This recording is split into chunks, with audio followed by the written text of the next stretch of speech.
അസ്സലാമു അലൈക്കും, നമസ്കാരം. എന്തൊക്കെ വർത്താനം? സുഖമല്ല എല്ലാവർക്കും? അപ്പൊ ഇന്ന് നമ്മൾ നിങ്ങളെ മുന്നിൽ വന്നിങ്ങനെ എന്താ വെച്ചാല്, ഞാനിപ്പോ ഈടായിട്ട് ഏതൊരു ചാനൽ നോക്കുമ്പോഴും ഈ ലൈലാനെ കുറിച്ചുള്ള ഏതൊരു ചാനൽ നോക്കുമ്പോഴും അതിന്റെ അടിയിൽ ലൈല അഹങ്കാരിയാണ്, ലൈലാക്ക് അഹങ്കാരാണ്. എനിക്കും വരുന്നുണ്ട് അതുപോലത്തെ ഒരത്. അപ്പൊ അത് അങ്ങനെ തന്നെയാണോ എന്ന് ചോദിച്ചാൻ വേണ്ടി വന്നാണ്. അല്ലാതെ യൂട്യൂബിലൊരു വീഡിയോ എങ്ങനെയും കണ്ടന്റ് കുത്തിതിരികെ ഉണ്ടാക്കി വരികയല്ല. കാരണം കണ്ടന്റ് അറിഞ്ഞപ്പോ തോന്നാലല്ലോ, ഇതിപ്പോ നമുക്ക് സംശയമുള്ളത് ആൾക്കാരോട് ചോദിക്കുക എന്നുള്ളതുള്ളൂ.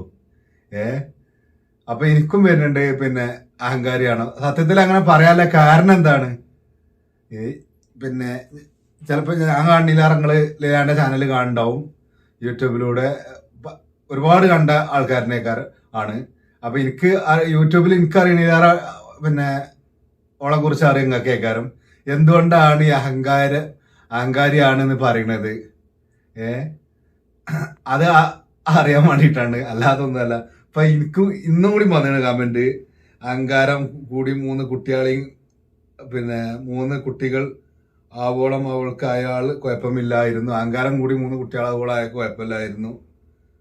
പിന്നെയും വന്നിക്കണ്, ലൈലാക്ക് പൈസ കിട്ടിയപ്പോൾ അഹങ്കാരം കൂടി. അങ്ങനെ നിരവധി പിന്നെ കമന്റുകൾ വന്നിരുന്നു.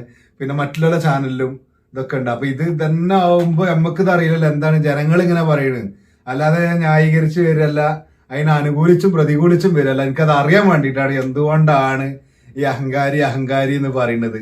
അത് നിങ്ങൾ അറിയണോണ്ട് പറയണെങ്കിൽ നമുക്കൊന്ന് നോക്കാതെ സംഗതി എന്താണ്. അപ്പൊ എന്റെ ചാനലിൽ, അപ്പൊ നമ്മള് പറഞ്ഞല്ലോ എന്റെ ചാനലിൽ എന്നല്ല, ഏതൊരു ചാനലെടുത്താലും ലൈല അഹങ്കാരി. പൈസ കൂടിയപ്പോ അങ്ങനായി, പൈസ കൂടിയപ്പോ ഇങ്ങനായി. ഇനി എനിക്കിപ്പോ അത് തോന്നിയിട്ടില്ല. അതിപ്പോ എന്റെ പെങ്ങളാവുമ്പോ എങ്ങനെ ആയാലും അങ്ങനെ തന്നെ എനിക്ക് തോന്നും ചെയ്യാ. അത് വേറെ കഥ. പക്ഷെ നിങ്ങളിൽ നിന്ന് അതിന്റെ യഥാർത്ഥം എന്താ നമുക്കൊന്ന് അറിയാനാണ്. എനിക്ക് ഞങ്ങളോട് ഇങ്ങനത്തെ കാര്യങ്ങളൊക്കെ വന്ന് ശരിക്കും സംസാരിക്കുന്നതാണ്. അപ്പൊ എനിക്ക് മടി കൂടാതെ വരാം. പെട്ടെന്ന് നിങ്ങളെ മുന്നേക്ക് ഇങ്ങോട്ട് വന്ന് ചാടുകയല്ലല്ലോ ഈ ഒരു കാര്യം പറഞ്ഞു കണ്ട്. അപ്പൊ ഇതിന്റെ മുമ്പ് ഞാൻ ഇങ്ങനത്തെ വീഡിയോ ആയിട്ട് ഒരുപാട് വന്നോണ്ട് ഇപ്പൊ പിടിച്ച എന്താ ഇങ്ങനത്തെ ഒരു ചോദ്യം എന്നല്ല. അതായത് എന്താണ് ഈ അഹങ്കാരി എന്ന് എല്ലാവരും ഇങ്ങനെ കമന്റ് ഇട്ട് അതിനുള്ള കാരണം എന്താണ്, സംഗതി എന്താണ്, എന്തെങ്കിലും കഥ ഉണ്ടോ അതില്, അതൊന്നും അറിയാൻ വേണ്ടി വന്നാണ്. അപ്പോ ഓക്കെ, അതിന് നിങ്ങളെ കഴിയുന്ന ഒരു അഭിപ്രായം നിങ്ങൾക്ക് ഉണ്ടെങ്കിൽ പറയേണ്ടി ഇത് സംഗതി എന്താണ്. അപ്പൊ അടുത്ത വീഡിയോയുമായി കാണാം. അതുവരേക്കും ബൈ. അസ്സലാമു അലൈക്കും.